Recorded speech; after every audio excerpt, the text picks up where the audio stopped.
Bienvenue dans Féminouï, le rendez-vous des femmes par les femmes. Je suis Angelina, votre hôte, et je suis ravie de vous accompagner dans ce voyage qui promet d'être captivant. Plongez avec nous dans des conversations authentiques, des conseils pratiques et des histoires inspirantes qui feront vibrer votre féminité. Bonne écoute! Bonjour à toutes, bonjour à tous. Et oui, c'est moi, Angelina, et ça y est, on y est. Voilà le premier épisode, l'épisode 0 de Féminouï. Alors, je vous avouerai que je suis un peu stressée, mais j'avais tellement hâte d'enregistrer cet épisode. Je sais que vous l'attendez avec impatience. Vous êtes beaucoup à m'écrire, à m'envoyer des messages en me disant « Alors, il sort quand le premier ?» Eh ben le premier, il aura mis un petit peu de temps parce que justement, il fallait trouver par quoi commencer. Et je vous avouerai que moi, je suis un petit peu indécise. Donc pour moi, puisque le plus dur, c'est de choisir, j'arrivais pas à choisir entre toutes les femmes que j'avais rencontrées, qui sont toutes aussi inspirantes et bienveillantes les unes que les autres. Je savais pas dire ok, voilà, ça ce sera mon épisode 1. Donc je me suis dit ok, faisons plus simple. On va commencer par le commencement. On va créer cet épisode 0. Ce que je vais faire, c'est que je vais me mettre en difficulté.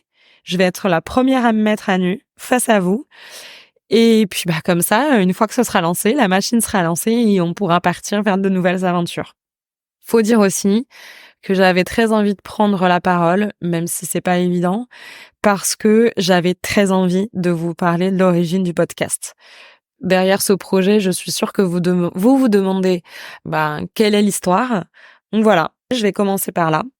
En fait, depuis longtemps, depuis des années, j'avais à cœur de créer un endroit pour les femmes où elles pouvaient se retrouver ou être accompagnées par des professionnels ou par d'autres femmes dans différents moments de leur vie. Par exemple, en cas de changement de vie personnelle tel que la maternité ou parce qu'elles souhaitent changer de travail, se reconvertir, ou encore parce qu'elles ont besoin d'être accompagnées dans leur santé mentale ou parce qu'elles ne savent pas vers qui se tourner pour des soucis de santé physique. Voilà, il y avait plein de sujets qui me faisaient face en fait moi dans ma vie, dans mon quotidien, et je m'étais toujours dit je rêve d'avoir une structure comme celle-ci. Et figurez-vous que je sais qu'il y a beaucoup de structures comme celle-là qui existent aujourd'hui à Tahiti. Donc, je me suis dit, bon, voilà, ça existe déjà. C'est un rêve que je pourrais peut-être réaliser un jour. Mais en tout cas, les choses sont faites. Et puis, après un rendez-vous de routine chez le gynéco, quelques tests supplémentaires, je me suis rendu compte que mes résultats n'étaient pas, eux, super. Donc, je me suis renseignée sur ce qui était en train de m'arriver et j'ai surtout réalisé que je manquais d'informations. Moi qui pensais être curieuse, être justement informée et surtout entourée par des personnes qui sont hyper compétentes en termes de matière, en termes de santé féminine tout simplement. Moi, je n'avais pas les informations. Et il me manquait des clés, des conseils. En tout cas, j'ai été face à des difficultés et j'ai mis une sorte de machine en route. J'ai réfléchi à ce que je pouvais faire pour que d'autres femmes qui pouvaient se retrouver dans mon cas ne se retrouvent pas dans mon cas. J'ai réfléchi. J'ai pensé à mon métier. Je me suis dit, mais comment mon métier aujourd'hui, qui est très axé sur la communication digitale, pouvait m'aider? Comment je pouvais utiliser ce moyen qui est la com digitale pour créer ce que j'avais envie de créer? Comment je pouvais tout compte fait faire ce que j'avais toujours rêvé de faire? Walt Disney m'a pas mal inspirée, puisque Walt Disney a dit un jour, n'oubliez pas que tout commence avec les rêves. Et ça, c'est un peu un mantra de vie. Je me suis dit, ok, il faut commencer par là.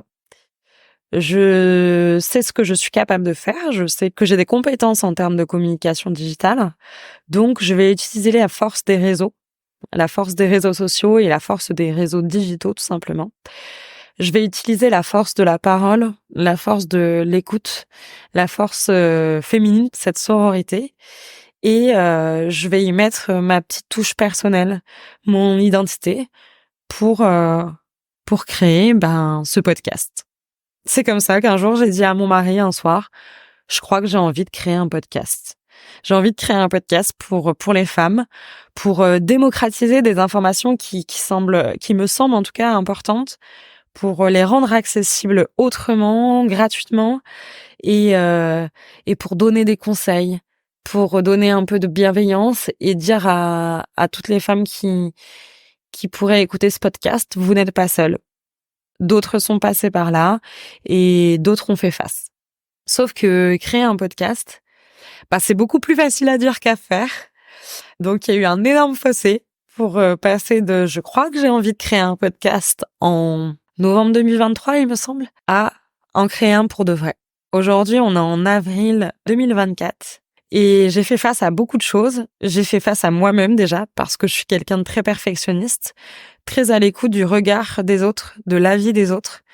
Donc, c'était pas gagné d'avance parce que se mettre, comme je disais tout à l'heure, à nu, comme là je suis en train de le faire, c'est pas chose aisée. Mais c'était sans compter sur un atout de taille. Un atout qui m'a beaucoup aidée et qui fait que j'en suis là aujourd'hui. Cet atout, c'est un atout que j'ai depuis toujours dans ma vie. C'est ma sœur. Parce que figurez-vous que ma petite sœur est une femme extraordinaire et très intelligente et qu'elle a obtenu son diplôme d'expert comptable en écrivant un mémoire sur la mise en place d'un podcast dans un cabinet d'experts comptables. Elle a expliqué en une centaine de pages comment structurer cette mise en place, comment faire en sorte de développer un podcast pour développer la notoriété d'un cabinet. Elle a tout expliqué, ligne par ligne, étude par étude. Et grâce à elle, alors vous me direz, entre expertise comptable et bien-être féminin, il y a un peu plus d'un pas, quoi, mais grâce à elle et ces centaines de pages, j'ai pu avoir une méthodologie, j'ai pu avoir des outils, j'ai pu avoir des réponses à mes questions. Grâce à elle, après mes dizaines d'appels, mes vingtaines de questions, d'interrogations, j'ai eu la chance de me sentir un peu plus armée pour démarrer ce projet, cette aventure. Parce qu'en fait, créer un podcast, sur le papier, franchement, c'est génial. Moi, j'avais trop hâte. J'étais ravie de faire ça. Et puis, quand il a vraiment fallu le lancer, je me suis rendu compte que c'était du travail.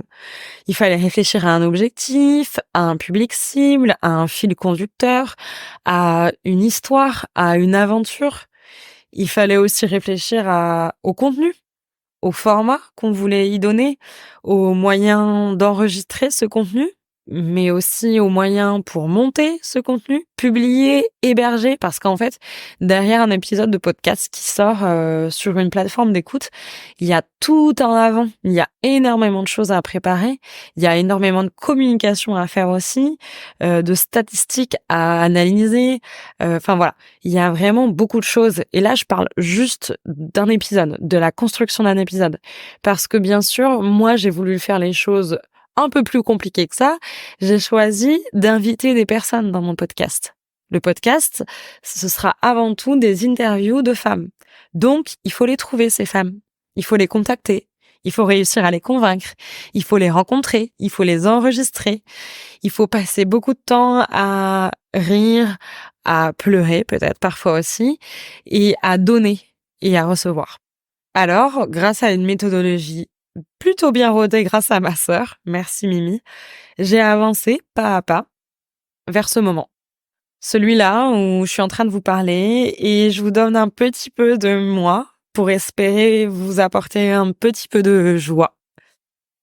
C'est comme ça qu'est né Féminoui. Voilà, vous en savez un petit peu plus sur l'origine du projet, sur le pourquoi, le comment. Mais concrètement, qu'est-ce que Féminoui? Alors, je pense que vous l'avez déjà plutôt compris, je vais me répéter, mais c'est un podcast qui est 100% féminin. Pourquoi 100% féminin? Puisque toutes les personnes que je souhaite interroger seront des femmes. Par contre, il peut très bien être écouté par des femmes comme par des hommes. L'idée première, en fait, c'est de pouvoir avoir des retours de femmes sur différents sujets autour des thématiques que je vous ai exposées tout à l'heure, qui sont la santé mentale et physique, les changements de vie personnelle et professionnelle, et j'y ajouterai ma petite touche de spiritualité parce que c'est un sujet qui me tient pas à cœur. Donc voilà. Féminoï, c'est une nouvelle rencontre toutes les 2 semaines avec une nouvelle femme sur un nouveau sujet. C'est aussi une histoire, une expérience, des conseils face à différents événements de vie. Et parce que la vie est apprentissage, ce podcast a vraiment vocation à vous accompagner dans votre vie, à aller vers le mieux-être. Ce podcast, il n'a pas du tout vocation à prendre parti.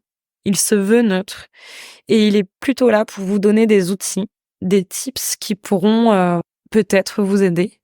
En tout cas, ce qui est sûr, c'est que ce podcast, il m'aidera moi parce que j'ai déjà eu la chance d'échanger avec vous et j'ai déjà beaucoup appris.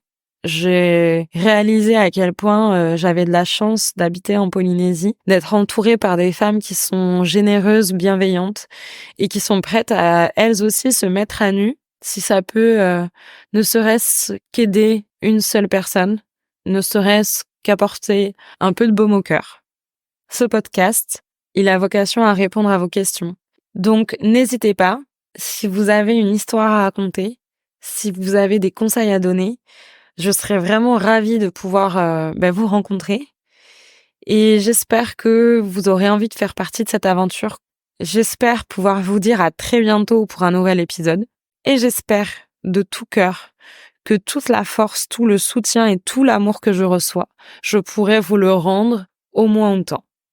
Ça y est, je crois que j'ai posé mes bases, en tout cas les bases de ce podcast. Je vous remercie encore 1000 fois pour déjà tout ce que j'ai reçu. Et puis je vous dis à très bientôt pour un prochain épisode, pour une première rencontre qui promet d'être la première d'une longue lignée. Je vous embrasse très fort et on se dit à très vite. Nana. Merci à toutes et tous pour votre écoute et pour être restés jusqu'au bout de cet épisode. Encore merci pour votre soutien. D'ailleurs, si vous pouviez prendre une petite minute pour noter ou commenter cet épisode, ça me serait d'une grande aide. Et pour ne rien louper, n'hésitez pas à nous suivre sur nos réseaux sociaux, Féminouï Podcast.